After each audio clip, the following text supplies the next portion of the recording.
Apa itu wawasan Wiyata Mandala? Wawasan Wiyata Mandala terdiri dari 3 kata, susunan kata, yaitu wawasan, yang pertama wawasan, berarti pandangan atau tinjauan. Wiyata yang berarti pengajaran, dan Mandala yang berarti lingkungan.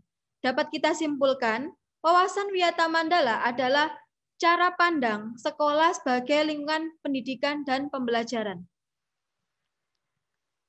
Sekolah dapat dikatakan menjadi 2 hal, yaitu sekolah sebagai lingkungan pendidikan dan sekolah menjadi rumah kedua. Yang pertama yaitu sekolah menjadi atau sebagai lingkungan pendidikan.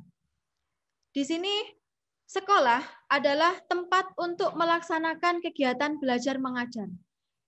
Yang intinya pembelajaran tersebut harus berjalan sesuai dengan hakikat pendidikan. Yang kedua, guru dan peserta didik sebagai subjek pembelajar. Guru dan peserta didik di sini menjadi aktor utama untuk atau sebagai aktor yang menjadi bagaimana pendidikan itu berlangsung secara baik. Selain guru dan peserta didik, di sini subjek pendidikan juga terdapat staf tata usaha dan karyawan di sekolah itu sendiri. Selanjutnya yaitu terdapat kurikulum. Kurikulum di sini dapat dicerminkan menjadi bermacam-macam mata pelajaran. Khususnya di SMK, kurikulum sangat berbeda dengan kurikulum di jenjang sekolah lainnya ataupun di SMA. Karena memang di SMK adalah sekolah kejuruan, jadi di sini kurikulum tersebut terdapat mata pelajaran yang khusus mempelajari tentang jurusan yang sesuai dengan masing-masing kompetensi keahliannya. Selain kurikulum, di sini juga ada sumber belajar. Sumber belajar itu terdapat banyak hal. Yang bisa berarti sumber belajar itu adalah buku paket, kemudian guru juga termasuk sumber belajar. Selanjutnya di situ terdapat sarana prasarana sebagai penunjang pembelajaran. Sarana prasarana di sini bisa berwujud sebagai suatu ruang kelas, laboratorium, jaringan internet, dan fasilitas yang lainnya. Terdapat aturan baik bersifat akademis maupun yang mengatur perilaku warga sekolah. Aturan yang bersifat akademis, salah satunya adalah nilai, tugas-tugas, presensi, dan sebagainya. Sedangkan aturan yang mengatur perilaku warga sekolah yaitu tercermin dalam suatu tata tertib. Contohnya bagaimana cara kita menggunakan seragam, bagaimana cara kita untuk disiplin. Di situ ada aturan-aturan pukul berapa kita masuk dan tata tertib yang lainnya. Selanjutnya, konsekuensi dari sekolah sebagai lingkungan pembelajaran atau pendidikan, yaitu yang pertama, sekolah tidak boleh digunakan untuk kegiatan yang tidak berhubungan dengan pendidikan. Contoh, di sini contohnya konser musik. Nah, itu juga tidak diperkenankan. Yang kedua, tujuan utama peserta didik berada di sekolah adalah untuk belajar. Jadi di sini anak-anakku sekalian harus menata niat dan tekad jika berangkat sekolah adalah niatnya hanya untuk belajar.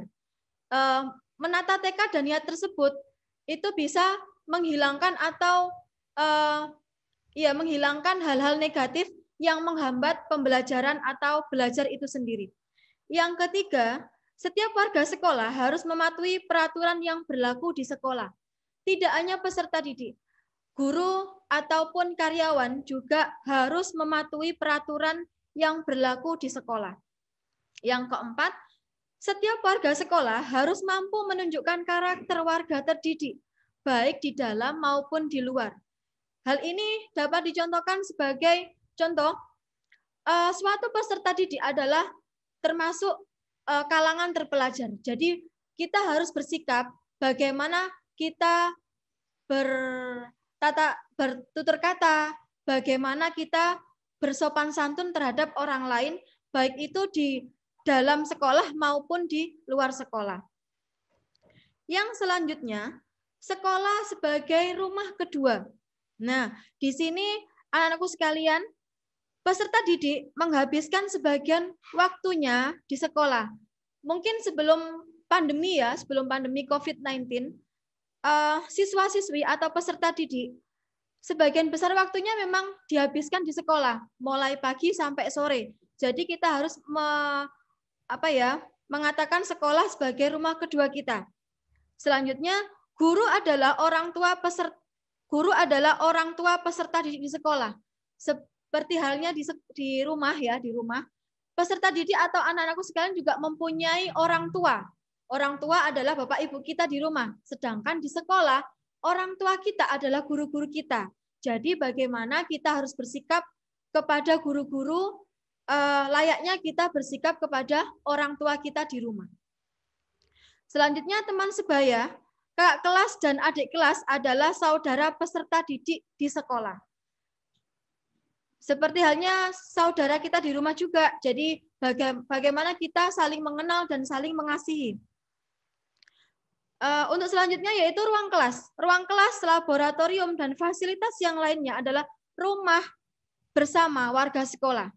Jadi tanggung jawabnya di sini yaitu sebagai warga sekolah, khususnya SMK Agama Cendekia Surabaya, kita harus saling menjaga kebersihan, keamanan, dan sebagainya mengenai ruang kelas dan semua fasilitas di SMK Agama Cendekia Surabaya.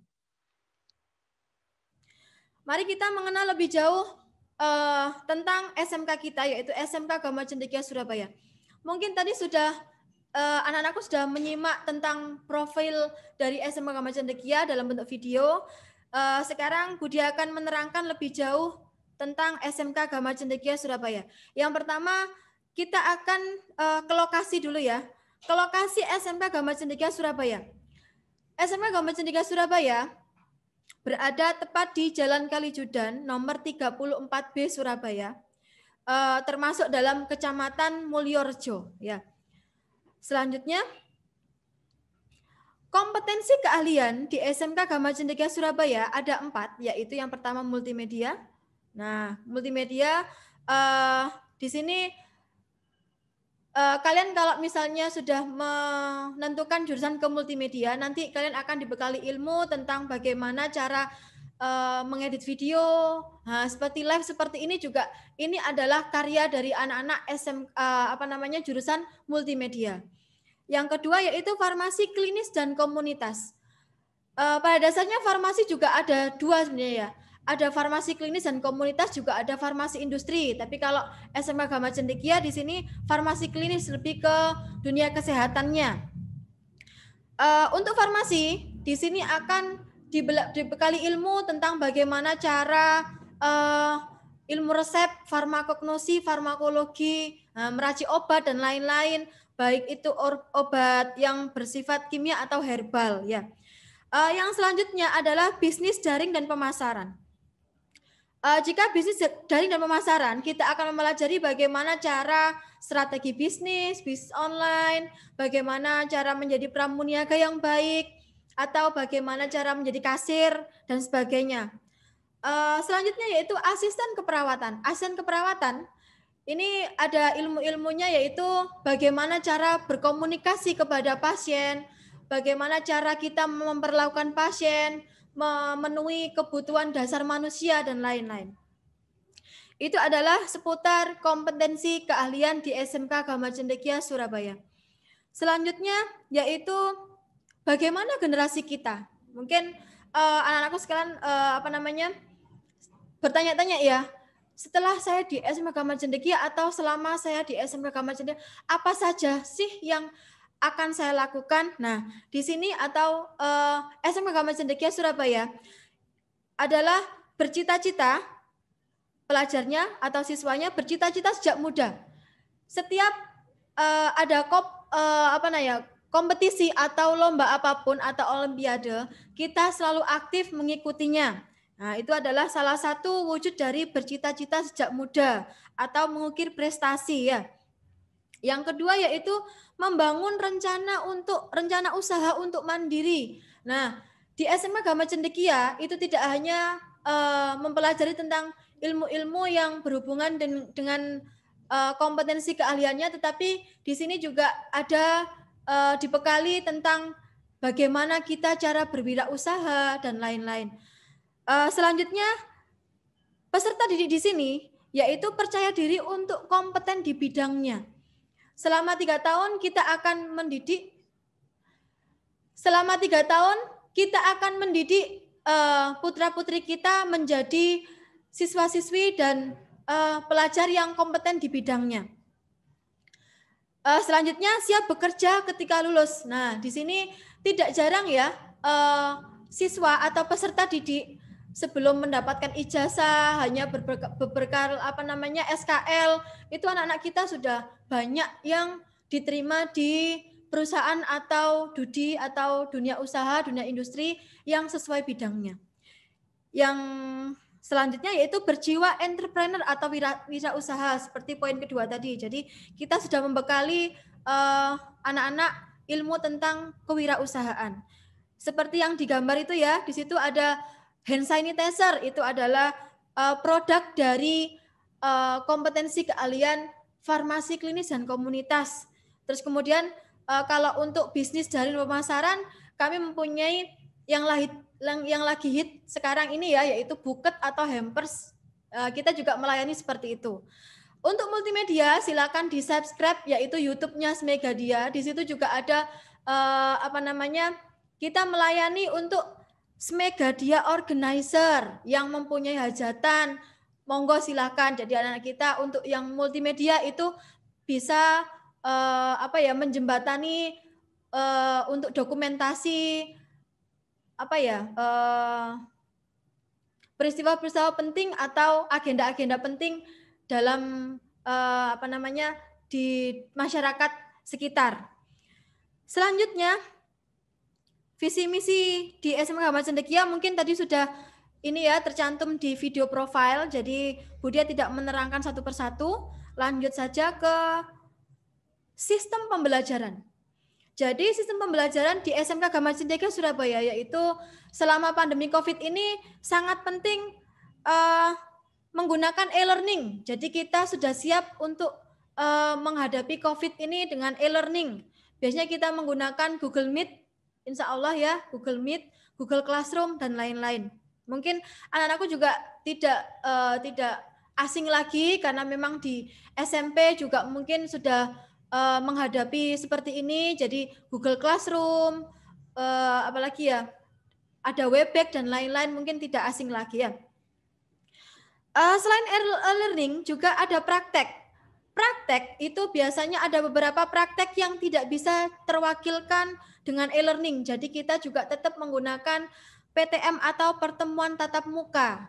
Nah, dengan syarat ya kita menggunakan protokol kesehatan karena memang kita juga saling jaga supaya virus ini tidak terpapar ke peserta didik ketika belajar. Kemudian yang terakhir yaitu PKL. PKL di sini dikhususkan untuk peserta didik di kelas 11. Jadi kakak kelas kalian yang di kelas 11 ini sudah menempuh pendidikan atau pendidikan ganda atau biasa disebut dengan PKL, praktek kerja lapangan, atau biasanya juga yang terkenal dengan istilah prakrin, praktek kerja industri. Nah, bagaimana Bu prakrin ini? Prakrin ini biasanya kita melepaskan atau menyerahkan peserta didik kita ke dunia usaha dan dunia industri atau yang disebut dengan DUDI. Jadi selama 3 bulan berjalan peserta didik menempuh